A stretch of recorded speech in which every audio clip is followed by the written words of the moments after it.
Hello, everybody. Good evening in Taipei and in Asia. Good afternoon here in Copenhagen and in Europe. Good morning to Washington, D.C. I actually don't think we have audience maybe joining us all the way from Pacific time. That's a little bit too much of an early rise. This event here is presented by the Alliance of Democracies Foundation, which is founded and chaired by former NATO Secretary General Anders Fogh Rasmussen, and also by the Transatlantic Commission on Election Integrity, which works to curb election interference. The commission is one of the flagship activities of the foundation. And President-elect Biden was also a founding member of this commission. For this event here, we had to move out of our Zoom room, among other reasons, due to a growing number of participants. So I hope everyone out there who initially planned to join the Zoom room is still with us in the debate and will join us for that, both on Facebook or Twitter Live. That's also those two platforms from which we'll use to be fielding our questions from. The panel theme today is lessons learned from elections in 2020 on election interference and disinformation. The Alliance of Democracies Foundation has been actively engaged in all three elections in both Taiwan, Georgia, Europe, and the United States this year. So we're really delighted to have a group of distinguished experts discuss these questions from their regional perspectives and provide a learning space on best practices from Asia, Europe, and North America. A special thanks to our partners for this event and in this effort, the US Embassy here in Copenhagen and the Taiwan Foundation for Democracy. We'll begin by discussing the US elections, where we have the pleasure of being joined by Michael Chertoff, the former Homeland Secretary, and also our Transatlantic Commission on Election Integrity co-chair. I will turn to Michael shortly as our sort of keynote and intro speaker.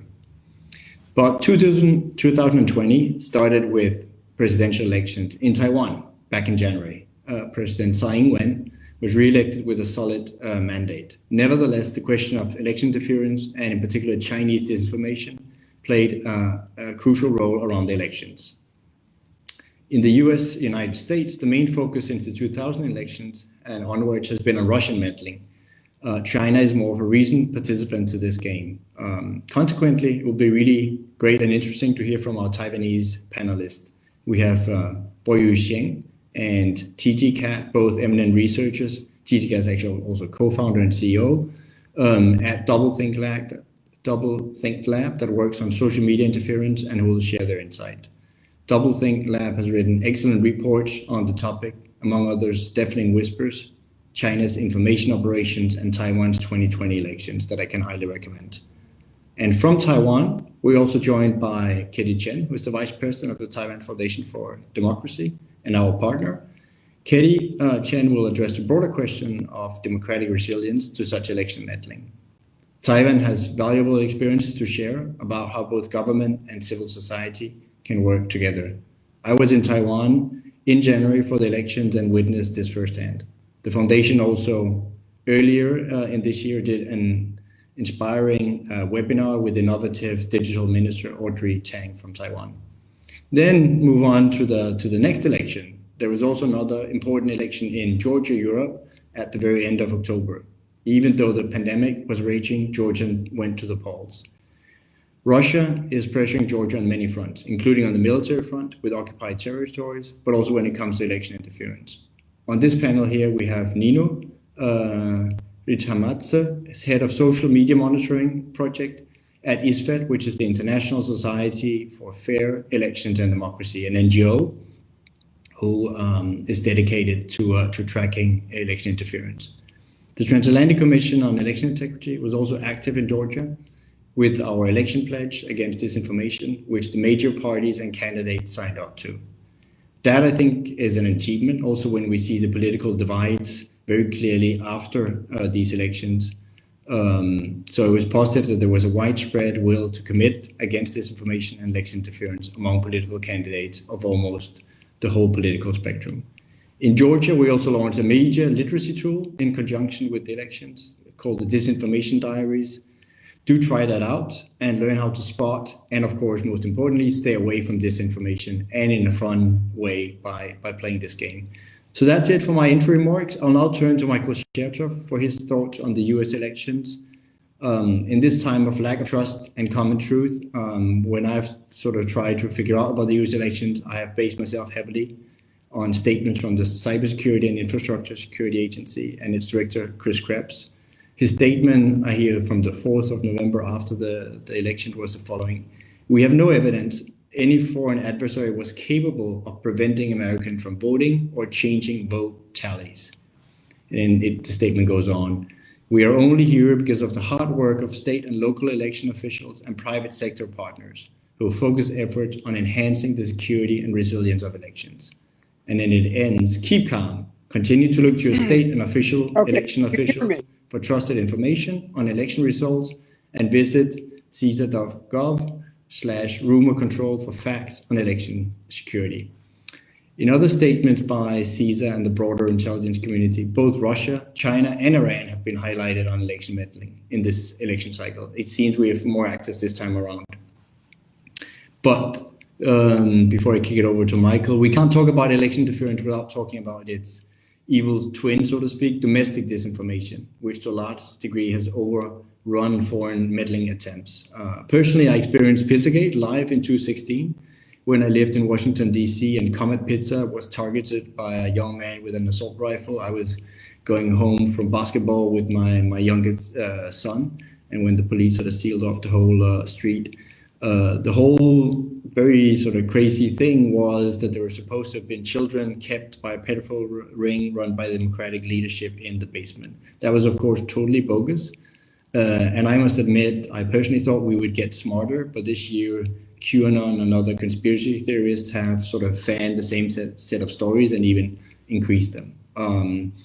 So with all of that, I think, Michael, as a huge backdrop, what are some of your thoughts on this election cycle? Well, thank you, Jonas. It's a pleasure to be part of this discussion, and I hope my connectivity holds up. So let me begin with the good news. Obviously, the election is over. Joe Biden, an alumnus of the commission, will be president on January 20th. Three things worked very well in the election. One, presidential candidate. The second thing that worked very well is in counties across the U.S. We have a very widely dispersed process for collecting and tabulating votes. And the process worked exceptionally well. People completed the job of voting. The votes were tabulated and counted. Where there were challenges, the recounts showed that there was very little error. Contrary to the myths that were being propagated of any significance at all.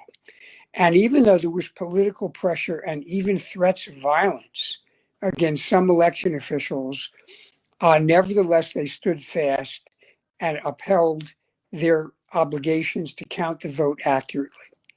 Finally, our court system worked well.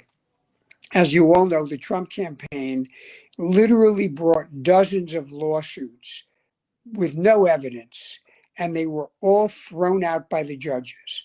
And the judges used some pretty tough language in making clear, as one judge on my old court said, the fact that you say there's fraud doesn't mean there's fraud. There has to be specific allegation and specific evidence, and there wasn't any in, for example, Pennsylvania. So those institutions worked very well and have, I think, turned in a result which is fair, accurate, and consistent with democracy. However, we did experience disinformation and interference efforts. As the Department of Homeland Security indicated earlier this year, there were efforts by Russia and Iran to hack into voter systems in the various states and localities.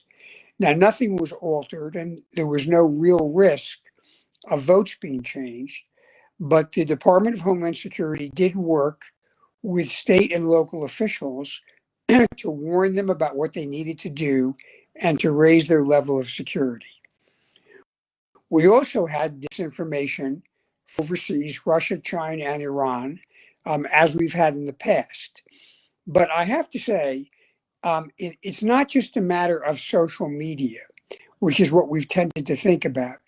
I think we saw, particularly with the Russians, a return to the old-fashioned use of human sources or human influence operators to also propagate disinformation. A great example of this appears to be through Rudolph Giuliani, who many of you will remember was the mayor of New York, and full disclosure, former chief prosecutor in New York, and I worked for him about 30 years ago.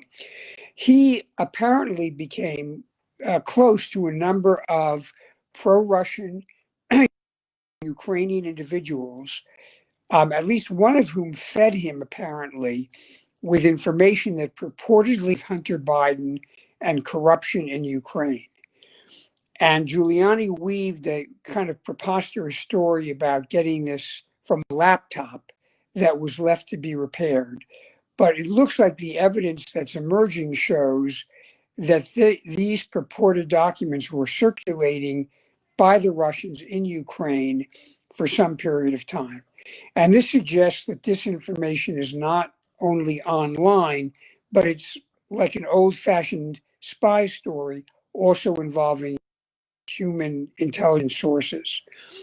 But Jonas said, in many ways, the biggest disinformation story of this election for the US was domestic disinformation.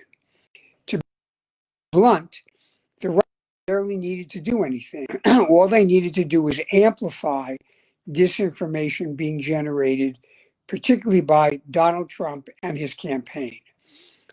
We had President Trump repeatedly in the run up to the election, during the election, and even as we speak, making totally unfounded accusations that the election was rigged and false and unfair.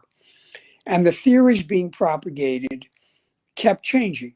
First, it was mail in ballots. Then it was a preposterous story about voting machines being programmed to come up with the wrong votes. All of this had absolutely no evidence. And the climax of this rather inept, but nevertheless troubling disinformation was when Rudolph Giuliani gave a press conference with a series of unfounded, disjointed accusations while some kind of purple dye ran down the side of his face, which in many ways was a punctuation of the meltdown of this disinformation. But we shouldn't underestimate the significance of this. Domestic disinformation fuels domestic violence, fuels cynicism and mistrust. And I'm afraid the consequences of this disinformation will persist and may well be generated in the next election. We have a runoff in January, as well as in the election in 2022. So the problem of disinformation is not going away, it's broadening, and we need to come up with additional solutions to educate people and to counteract this effort. So with that, I'm happy to turn it back to Jonas, and thank you for participating. Thank you, Michael. Just one quick follow-up question would be, I think, as you said, domestic disinformation is the new sort of frontier, but then also the question of who controls the conversation. I mean, we saw both Twitter and Facebook accurately, in my view, sort of take steps with the president's tweets and posts on the election and ranking them as sort of inaccurate. On the other hand, it also fuels a debate in the US about, is this then sort of curbing freedom of speech? So I was wondering about sort of your thoughts on that before we move on from the US, because that's a big debate that sort of has opened up out of this question on that. Of course, it's all about curbing election interference, but at the same time, of course, individuals in the US have sort of their freedom of expression at the same time. Well, I should first of all point out that while Facebook and Twitter did take steps to remove things that were clear misinformation or to label things that were false, but not necessarily causing people to misleading action, a number of other sites have appeared, like Parler, for example. And I think what we're going to see over time is a more fragmented ecosystem where there are certain social media sites that deliberately cater to conspiracy theories, and they will be allowed to function. The truth is, freedom of speech doesn't give you a right to have your speech carried on every private platform. And so I think it's wise for the major platforms, again, to regulate and to curate what they propagate in much the same way that a newspaper or a television station doesn't simply allow everybody to publish what they want, but exercises some editorial control. Nevertheless, we are going to see sites that are dedicated to conspiracy theories, to disinformation, and even to inciting violence. They will multiply. And I do think we need to do some serious thinking about how we balance freedom of speech against the possibility of people using these platforms to commit or to encourage acts of violence. So this, I think, is going to be one of the big challenges going forward. Thank you, Michael. Great thought. So next on my list here of among our panelists, I have Poyu Xian and TT Cat from Doublethink Lab. Researchers both, and TT Cat, of course, also co-founder and CEO. And I look forward to hearing your observations on election interference in the Taiwan 2020 elections. Yeah, thank you so much. Hi everyone, I'm TT Cat here. As the host says, today we publish a report. It's called Deafening Whispers to talk about the general election 2020 in Taiwan, which is led by our chairman, Dr. Puma Shen, and partially published online, and another part will be soon published both online and a academic journal in January 2021. So for now, what I can share with you guys is that during this report, we are propose the research framework for understanding this information operation or information warfare that attack from CCP. So there's 4 different components that we are trying to look at it. One is adversary. Another one is infrastructure, which is like technological platforms, online platforms, content farms, and so on. And the capability, which is content itself, with the narrative frame. And then the last one will be victims, who is the actual target audience for those propaganda and disinformation, and why those people are believing that. So aside from that, we also categorize 4 different modes for Chinese information operation to Taiwan, which is a propaganda mode, pink mode, that relate to a lot of Chinese nationalism, and the content farm mode, and the last one is corroboration. Corroboration is more like a local corroborator related, whether it is media companies or go-to agents, businessmen, or local religious network and local politicians. And the latter one, cooperation and also content farm mode, is much more significant, cause significant harm than the other 2.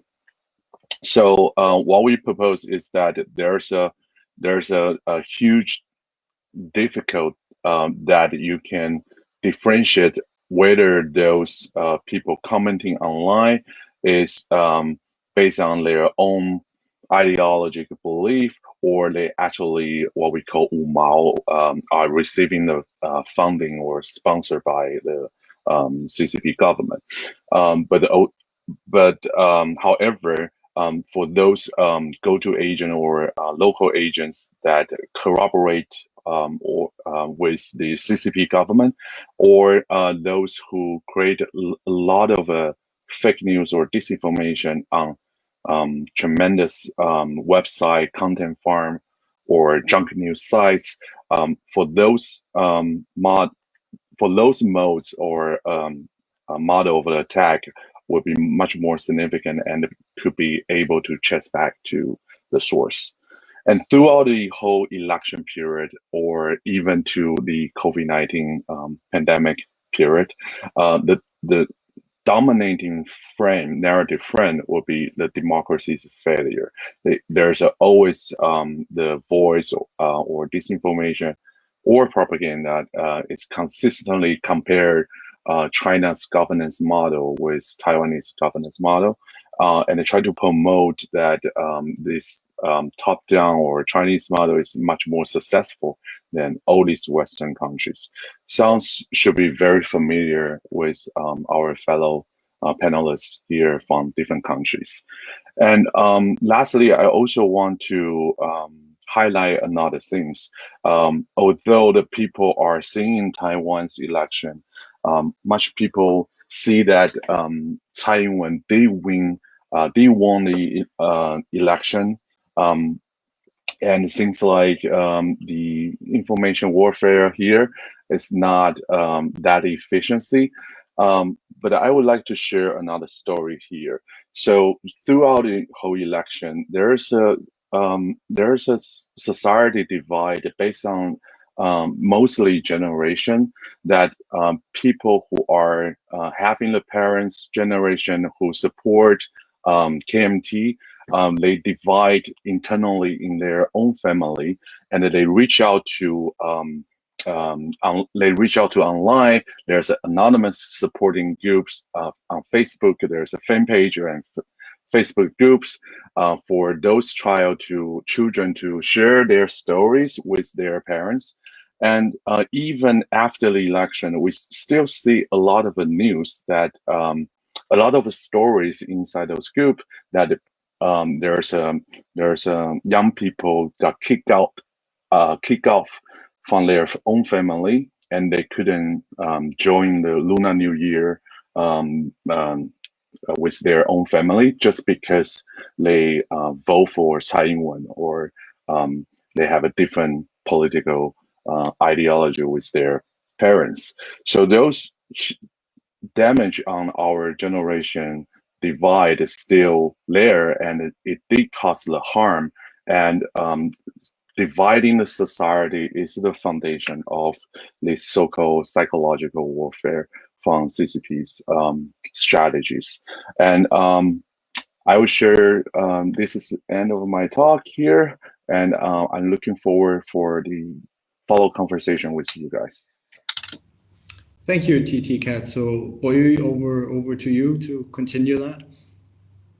Okay, so follow up with what TTK just mentioned. Actually, my team is focusing more on the victim analysis, which we so-called consumers analysis of disinformation, the consumers of disinformation. So we're doing this consumer analysis by adopting the user experience design process, which is a user-centered process to create products that provide meaningful and relevant experience to users.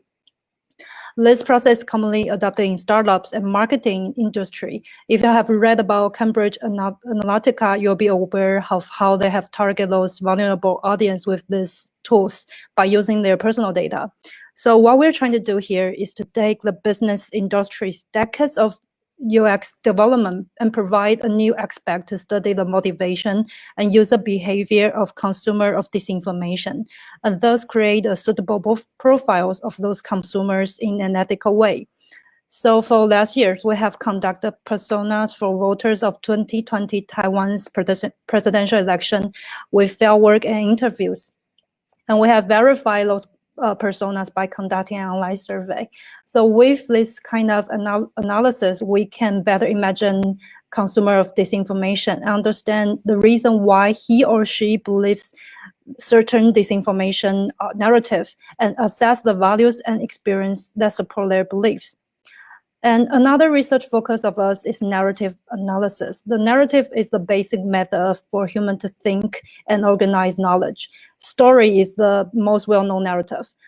Through narration, people provide a context for mutual understanding and communication. And according to psychologists, narrative form is actually the main node of memory. And research has also pointed out that narrative is a powerful and important tool for persuasion. Remembering narrative is the necessary first step to change behavior. Therefore, when facing information warfare, we think it is very important to understand the opponent's narrative. What's the other party's strategy? What is the purpose of the other party's narrative? How do they try to make the consumer feel? And by gathering this kind of narratives, we can clarify that what the other party wants to convey, and then we can further come up with a counter narrative to respond to the other party. So this year we actually conduct a very interesting interview that we conduct an exit interview on the 2020 Taiwan General Election Day. So we select 4 influential rumors related to China with different political affiliation during 2020 election campaign.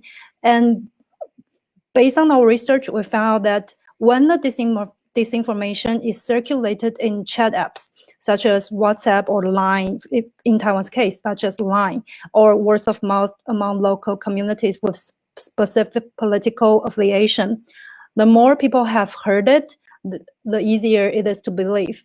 And the stronger the negative emotion are aroused, the easier it is to believe. So you could easily understand why so many disinformation have come up with this kind of hateful emotion on this kind of narrative.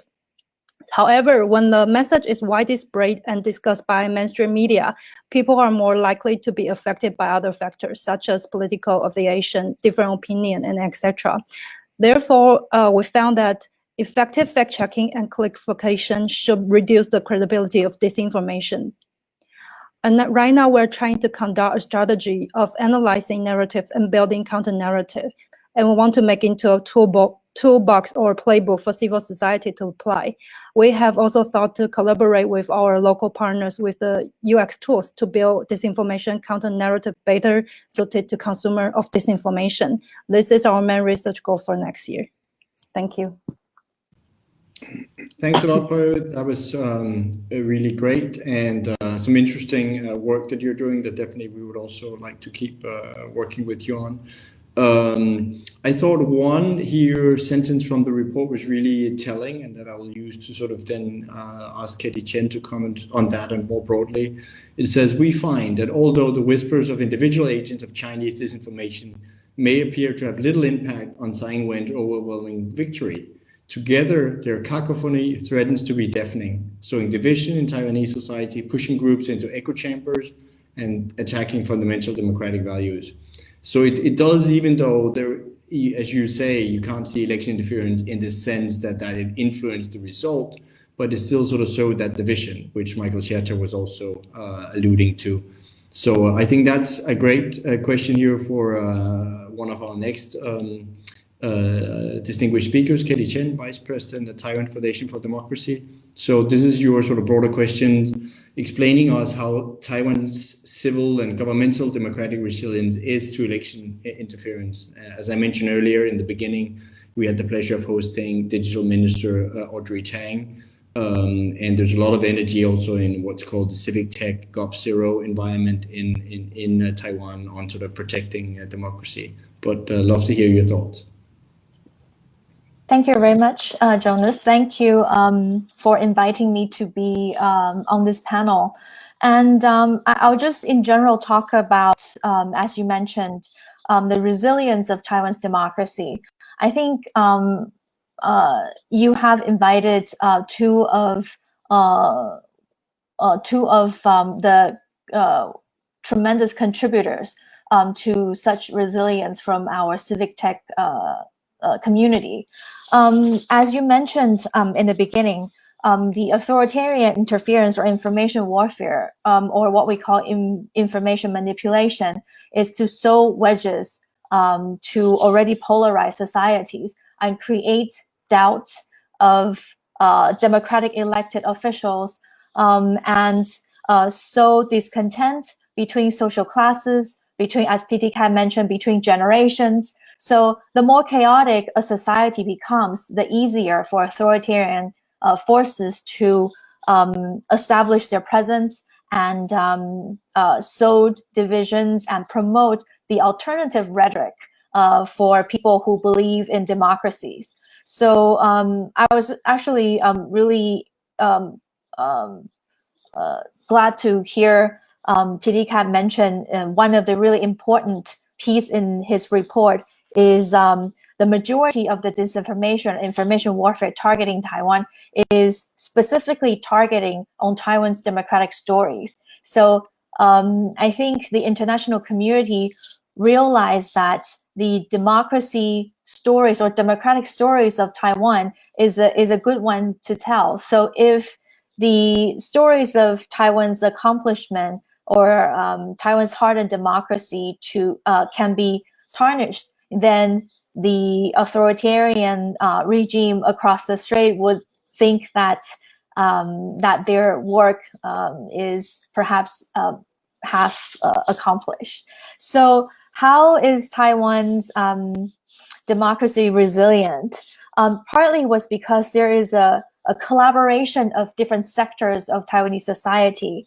For example, if you take Taiwanese government's case, the executive yuan, our premier, actually issue a directive that government agencies have to respond to disinformation within 2 hours. That create a lot of work for government staff and workers, but in a timely manner, the administration can provide actual fact to dispute a piece of disinformation. At the same time, under the pandemic, the Taiwanese government, for example, the Ministry of Health and Welfare, they hold regular press briefings every day for its citizens. So transparency, openness of information is another way for the government to tackle the pandemic of disinformation.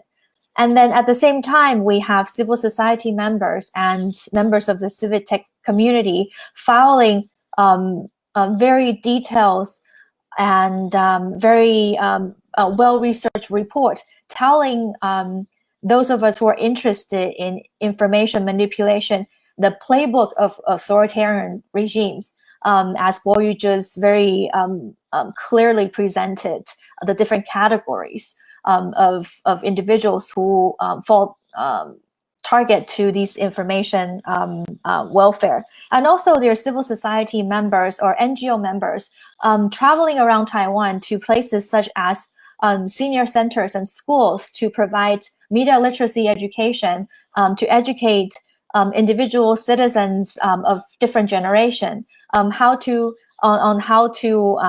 use their chat application, how to use fact check tools, as Boy also mentioned. Fact checking is very important to combat disinformation.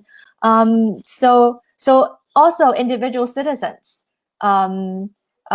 moving from our 2018 local election where disinformation, or where we said that this is one of the testing ground of information warfare from China, moving to the 2020 election. So you see quite a change within citizenry on telling and not believing the first thing, as Boy mentioned, that invoke negative emotions and they press cross-posting immediately. So long story short, combating disinformation really requires the work of all the segments and sectors of society, from individual citizens to members of civil society, civic tech community, to the administration itself. So this is my kind of overview in a very short time on how Taiwan's democracy is resilient under the attack of information warfare.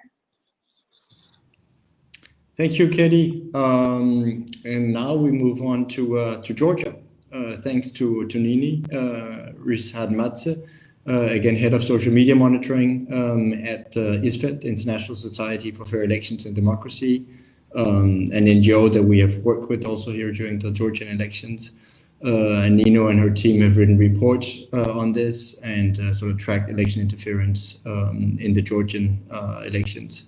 I will ask you to sort of cover both what we heard from our Taiwanese, or both some of the concrete examples of how you've seen sort of election interference and patterns, and then also what Kitty Chen here covered in the end, how you've seen governmental and civil society resilience in Georgia. But Nino, great to have you on with us as well. The word and the floor is yours. Thank you very much, Jonas, for inviting me today. It is my pleasure to be part of this very important panel and discussion. In Georgia, along with traditional means, social networks and primarily Facebook is used by domestic and foreign actors with political goals for influencing the public opinions or spreading disinformation. Political divisions and polarization is often exploited by domestic actors for discrediting campaigns, and organized information operations illustrate that anonymous actors behind them are using disinformation messages formulated in advance, aiming to trigger sharply negative reactions of the society and flare up antagonistic feelings toward opponents, civil society activists, and media organizations. Ahead of 2020 parliamentary elections, smear campaigns carried out by anonymous Facebook pages were very intensive, and coordinated behavior of pages operating for discreditation purposes illustrated in their orderly, damaging, and organized information campaigns.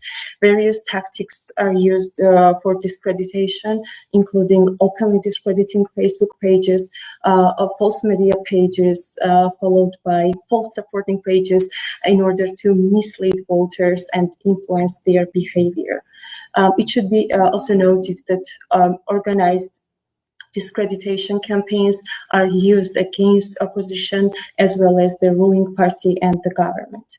Apart from the pages and sources that aim to influence voter behavior and are mostly focused on domestic political processes, ISPED monitoring also entails observation of value-based divisive narratives which became active during the pre-election period.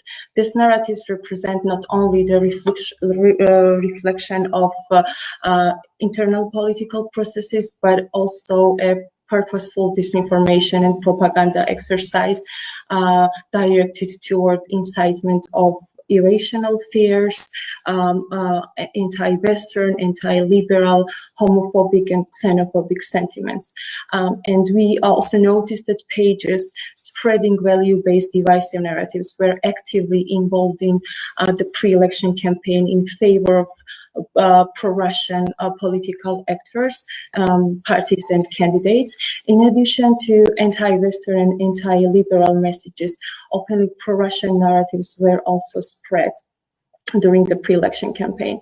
Majority of messages were based on nationalist and religious motives in order for them to be more acceptable for Facebook users and avoid any suspicions about possible harmful intentions.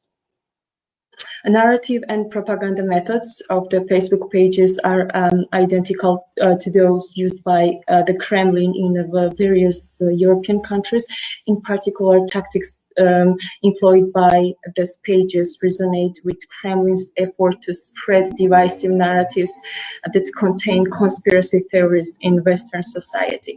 In Europe, these messages are often spread by Russian online media sources, and they also move to different social media platforms.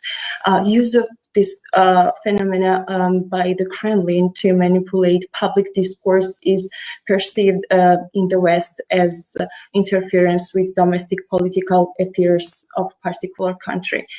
One of the such largest network identified by ISPED was taken down by Facebook 5 days prior to the election day. This was a self-proclaimed alternative media source, Altinfo. That was a network that posted primarily about news and political events in Georgia, on EU and Russian politics, parliamentary elections, political figures, and criticized other local media sources, as well as liberal politicians, immigrants, and LGBTQ communities. According to Facebook, some of this activity included posting hate speech as well. With Altinfo, Facebook also removed another network connected with the pro-Kremlin party, Alliance of Patriots, and the Georgian Choice Party. According to Facebook, both networks were engaged in coordinated inauthentic behavior.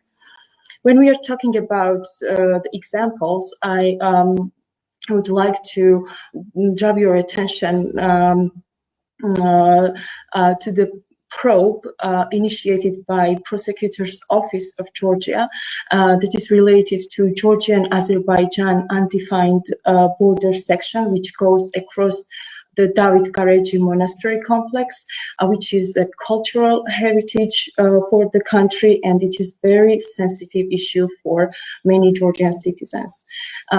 In the heat of pre-election campaign, Prosecutor's Office arrested 2 members of Border Delimitation Commission from 2006 and 2007, so that the accusations of ceding Georgian territory to Azerbaijan was linked with the previous government and current major opposition United National Movement Party.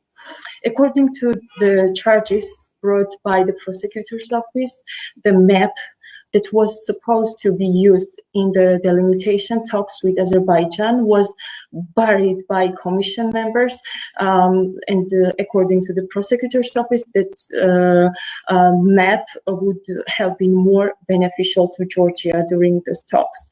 The map, which is the main evidence in the investigation, were provided by a Georgian businessman who is close to Russian special services. And according to media sources, he got these documents with help of Russian foreign intelligence officer. The businessman named Hidasheli links with Russian special service, and his ties with the services have raised suspicion about Russia's potential meddling in the case. And it should be noted that the launch of the investigation was preceded by a statement made by the leader of pro-Kremlin party, Alliance of Patriots of Georgia, and the leader of this party called for an investigation into the activities of the commissions before, and it was even in 2019. It should be also noted that Dossier Center, the Russian investigative project, published an investigation in August prior to a pre-election campaign, that the election campaign of this party was sponsored by Kremlin. However, the prosecutor's office did not even launch an investigation.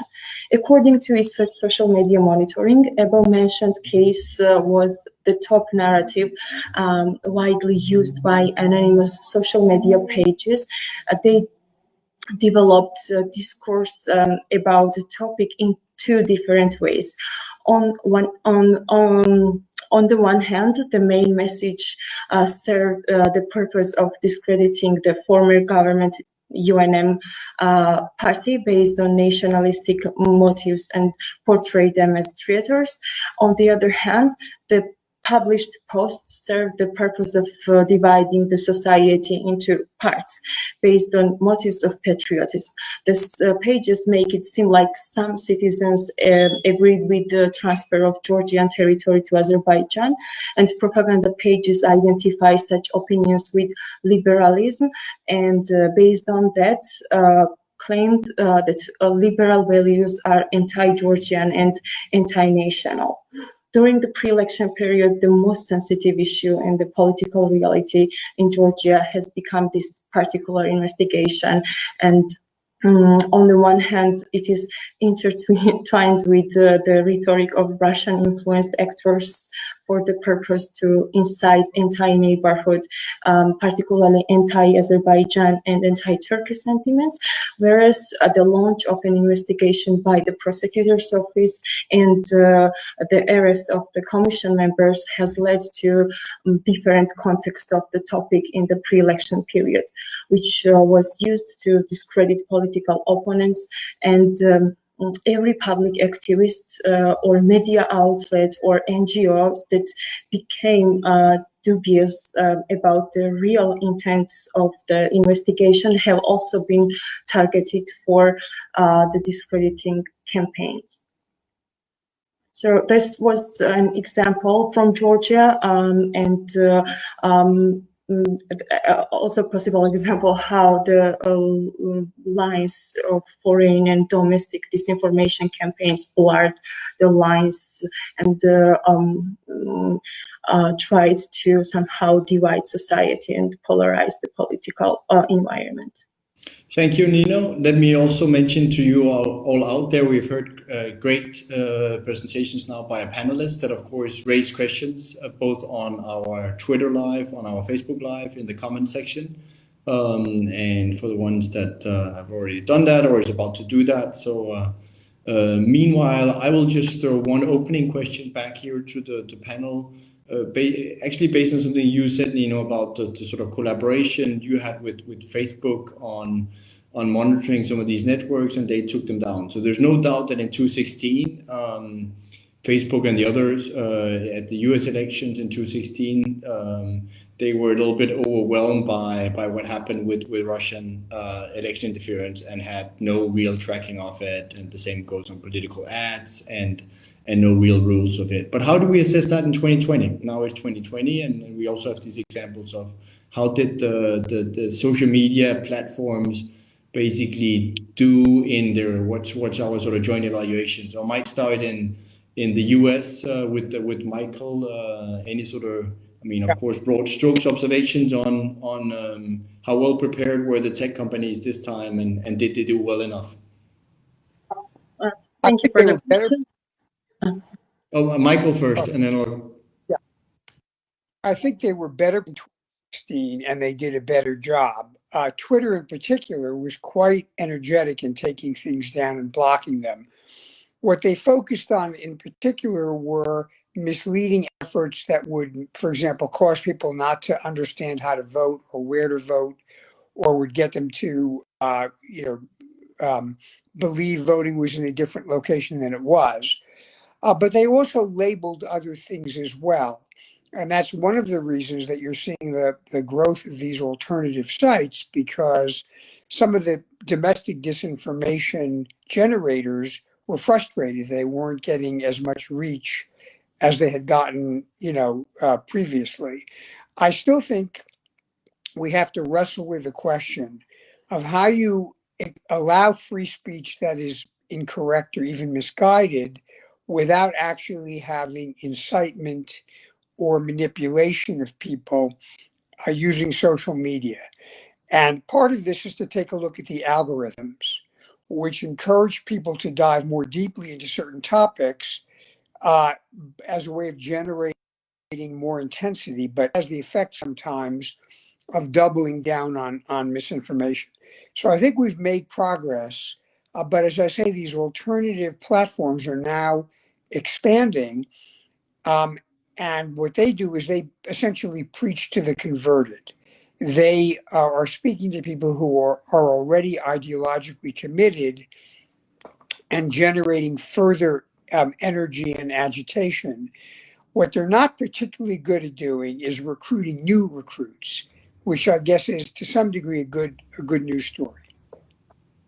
Thank you, Michael. Nino, I could see you were ready to add something to that as well. Yes, I would say that before the 2020 parliamentary elections, the CSOs from Georgia jointly addressed to Facebook and asked to launch transparency measures. And now we have Facebook Ads Library in Georgia, so that we can track political ads and find who sponsored what, but this tool still needs to be developed and be more transparent and effective. Another effort I wanted to mention is the partnership with Georgian organizations like Myth Detector and Fact Check G that launched the fact checking tools in Georgia, so that they can label false news on Facebook and make available for users to see that this or that particular information is false. Thank you, Nino. I imagine one of our Taiwanese friends would love to join in. I think Facebook is, or Taiwan is one of the most Facebook penetrated societies in the world. And you have one of the highest percentages, I can't remember it on top of my head, but of people using Facebook on top of Line. That was also mentioned, the South Korean app, which is more similar to WhatsApp. Katie, maybe how do you, or TTCat, how do you see sort of the social media companies and the collaboration? Do they do enough on this topic?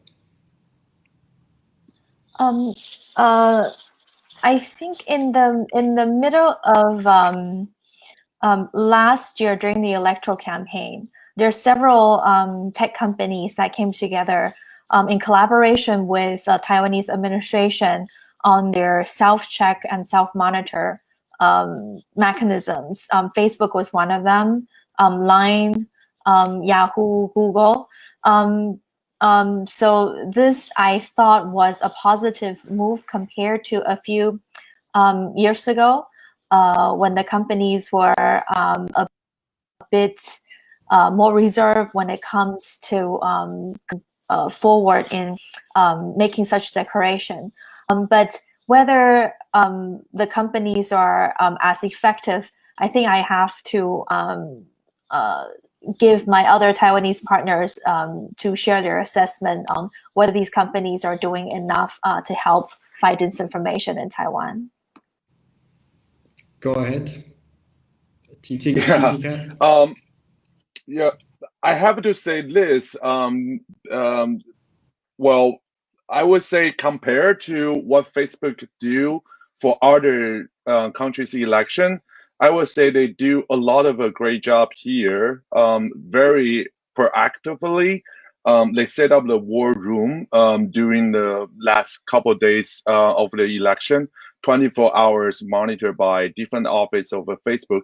They cooperate with ministers and also civil society organizations, particularly with Taiwan Fact Checking Center, and so as other fact checking initiative. And they are, I always tell them that I wish they can do more transparency, like what Twitter do when they take down a lot of things. They will show people what they have already took down, right? So so for us it's a little bit mess because we are doing the research, so we are monitoring all this stuff, and one day morning when we wake up, some fan page just disappear without any notice, and that make us a little bit trouble, but yeah, so basically it's great, but we also see that a lot of disinformation or this content farm mode is transferred to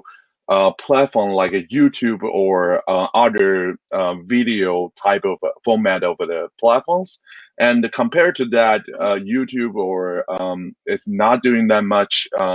I would have to say in Taiwan, corroborating like the Facebook model. So I think if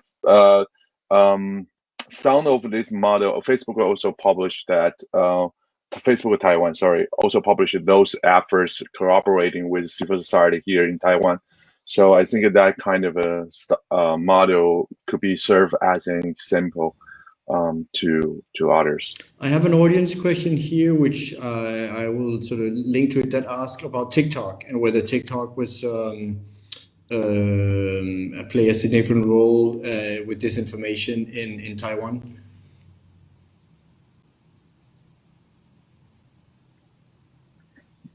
Boyu, you want to go on this one? Okay, so right now we haven't really studied TikTok yet because the user of TikTok in Taiwan are mainly like really, really young teenagers or even elementary school students right now.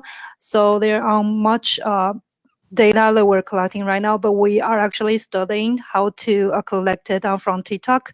I think this is going to be our next step regarding this kind of research on disinformation.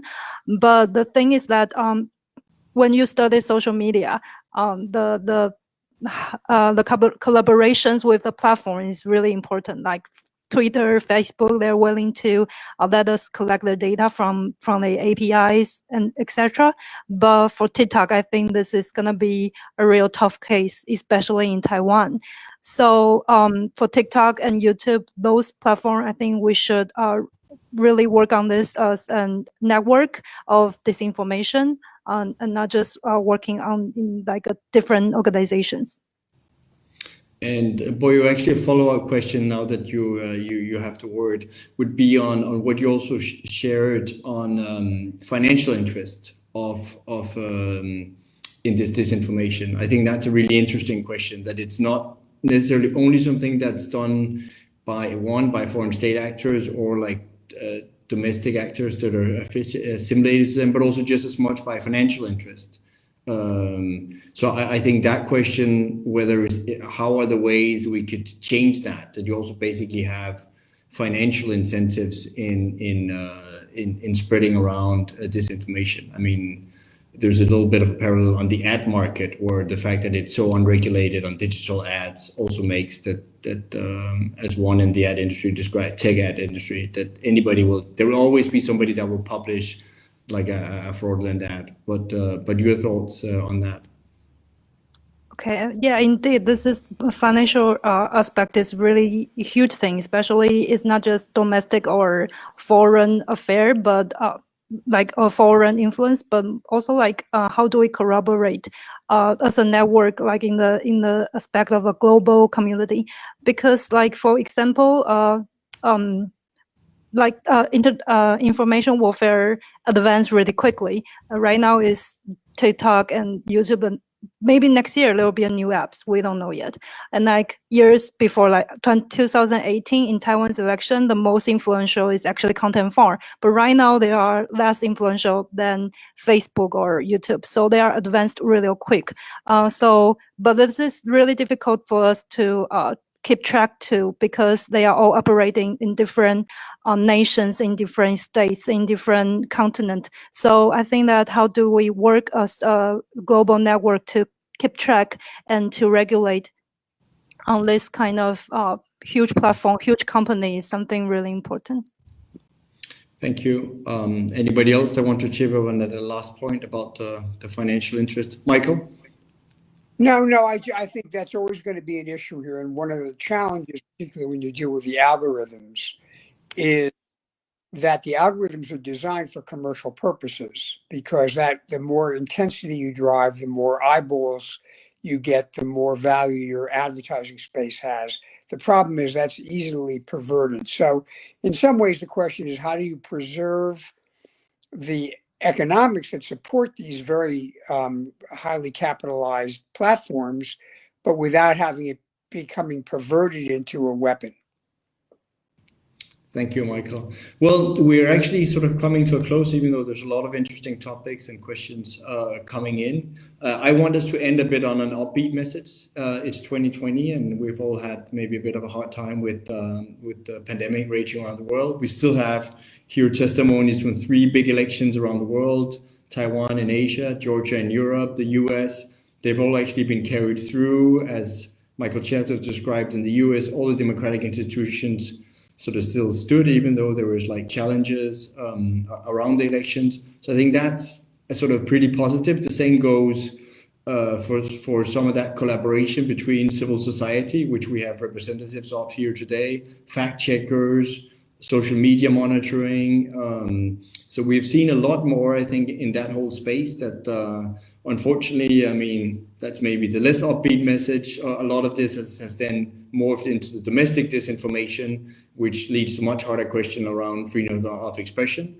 But I still think that there is good reasons to be upbeat about sort of some of that track record on election interference, upbeat about sort of democracy in general, that we hope for a revival, which is also the whole purpose of the Alliance of Democracies Foundations, where we, of course, hope very much next year the fact that the Biden administration is prioritizing a summit of democracies to associate ourselves with those efforts, and the fact that President-elect Biden himself was a member of the Transatlantic Commission on Election Integrity and has really said that election integrity and curbing election interference is one of his big priorities. So I do think we can end on a somewhat upbeat, and I want to sort of thank all our speakers. Do read some of the reports, both on Taiwan, on Georgia. I think, Nino, unfortunately, yours is only in Georgian, so I had to have a friend give me a quick summary of what was in your latest report. But there's much work to be done, but there's been done great work this year. So I want to thank all of you for participating, and here in the foundation and with the Transatlantic Commission, we look forward to continuing both that practical cooperation about some of these efforts and in the time to come. So thanks to all of you. Thanks.